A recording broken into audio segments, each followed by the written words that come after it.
I cannot emphasize enough how much Satan is not a creator. He mimics and copies. So growing up, I would hear my mom and her friends sitting there claiming and blaming things on Satan that weren't Satan. One time, my brother decided to pull the plug on our landline while my mom was talking to her friend. And she goes, "Oh, it's the work of the enemy." Because, they were talking about godly stuff. And she goes, "The enemy's doing this. He doesn't want to hear this." Sadly, though, I heard a pastor use that 3-4 years ago when it came to the technology going out. When we give Satan that credit, we are making him a creator. And the reason being is you're claiming that Satan had the ability to think of a way or the power to be able to intentionally go forth and create a situation that he doesn't have the ability to do.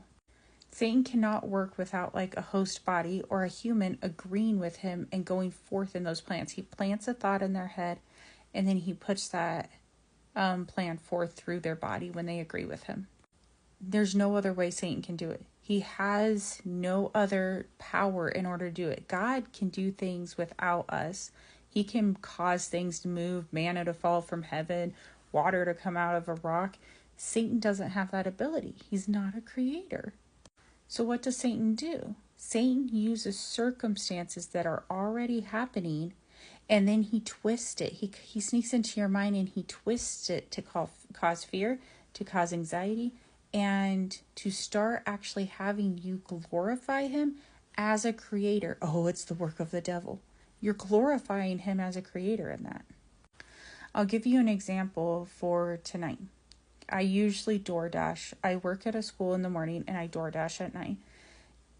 Tonight I felt really strong that I was not meant to DoorDash, and I had things that I needed to get ready for work tomorrow anyways. So I came home, and as soon as I came home, my neighbor tells me that my dog got into their yard, which they have dangerous pit bulls. And last summer, my dog's jaw was actually broke because he had done the same thing. I've been working really hard. My neighbors work really hard with me to try to prevent it.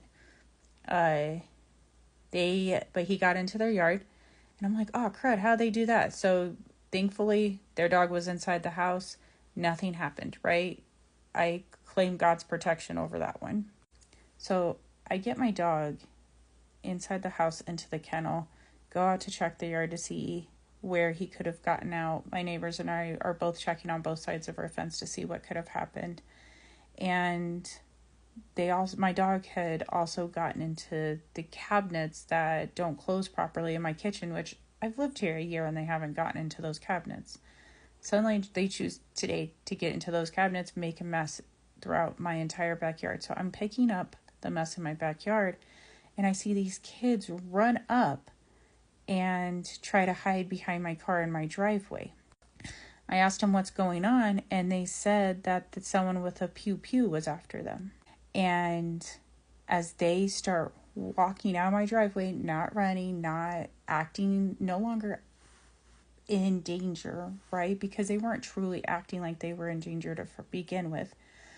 But they're strolling out of my yard. There's another one that comes out of my front yard and falls over the fence because I was in my backyard. And they're walking down the street. Whatever car had pulled up was trying to back out of I live on a dead end and was trying to back out of the dead end as fast as possible. I pull out my phone and I start dialing. The look of fear that came across those kids' face was so great. But they learned a lesson tonight. Well, then I come in and my power goes out from one appliance when normally it takes two appliances. And it only came from one of my appliances. Or when I'm running usually two certain appliances together, but this time it only came from one of them. And it didn't look like any of the circuits had tripped. I still went through and I flipped the ones that I could, but there was one that I could not flip because of it getting stuck somewhere, but it also didn't look like it had flipped. Turns out it had barely moved just enough to trip, but not to look like it had. And because the paneling, like the metal paneling around, had moved in order to catch it. Now, mind you, I had God's peace through this entire thing. I was not afraid, but I was sitting there going, what's next?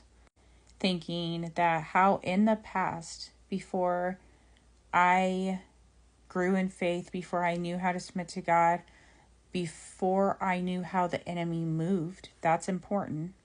Because many times anxiety and fear comes simply for a lack of knowing how the enemy moves, who the enemy is, or what's going on. In the past, that all of those instances would have caused fear and anxiety and for me to freak out and everything. This time I didn't. I had complete peace. I saw, though, that the enemy was trying to hit me with lies. The first thing was the moment my neighbor called me and told me my dog was in her yard, was that he was going to be hurt. But I had peace, but that was a lie that came in. And when it came to the kids, I can't remember in the moment what Satan was trying to do, but I do know that when it came to that power, he tried combining the kids with them, like as if the kids had come back and done something to my power line. Because once again, it didn't look like I had flipped most of them. There was one that I couldn't, but it didn't look like anything, right? Like it didn't look like it had tripped. It was in the same position as the others. And I remember him trying to accuse those kids in my head. See, the thing is that I had peace and I knew better than to act wrongly on it. But a lot of people would have acted out of fear and anxiety and would have started believing the enemy in that moment when he was placing those seeds and those thoughts and those doubts in. He didn't create any of those circumstances. The panel on my breaker moved, was loose and moved, right? That created that circumstance. And I need to replace the breaker because it's getting old. The kids were goofing around and thought it was fun to play hide and seek. And in the moment, I think when I approached him, I may have scared him a little bit. And he decided to say something as serious as, because they're over here playing around in my yard, something as serious as, oh, someone with a pew-pew is after us, in order to try to justify what they were doing and try to get away with it. And as for my dog, it's a constant battle with this one. But Satan was trying to use otherwise harmless events, but piece them all together, even though it happened one right after another, right? Piece them all together in a way to cause fear and anxiety. And that's what he does, is he takes circumstances that are already going on around you and he will twist it in your head that something worse is happening in order to get you in a state of fear and out of peace with God.